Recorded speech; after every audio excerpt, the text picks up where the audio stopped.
It is finally here, the Arrma Typhon, the 2018 version.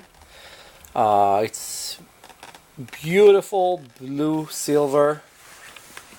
They already pre-made the holes here on the back for you, so the engine can stay cool. This is a 6S Buggy. If you look online, you're going to see most people bought this vehicle, end up making speed run with it.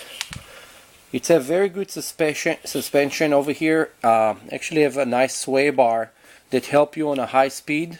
You just change those tires to GRP tires and you're good to go. Out of the box, 60 plus miles an hour. And if you look online, I think the top speed that I saw so far right now is 151 miles an hour. Of course they did some upgrade for it, but the beginning platform from this is just amazing for whatever you're going to do with it. Excellent buggy also to just go off-roading and bashing. Highly recommended. Again, this is the Arrma Typhon. Really pretty, the new 2018. The design on it is just amazing.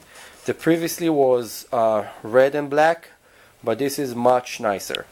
Anyway, this is another video brought to you by RC Monster Garage. Please like our video and subscribe so we can make more for you and support your local hobby shop.